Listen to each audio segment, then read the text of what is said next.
Hello everyone, welcome back to this channel. In this video, I will show you the easy and clear steps on how to turn off delete items update notifications on Wrike application.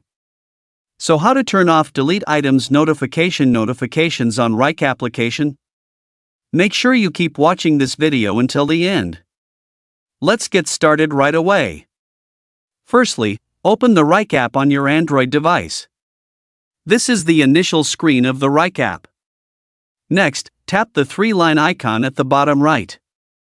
Tap New Settings. Tap Push Notifications. Tap Manage Inbox Notifications. And tap Delete Items Notification. So that's it, tutorial how to turn off delete items notification on Wrike application. Thank you for watching. I hope this video was helpful. See you in the next video.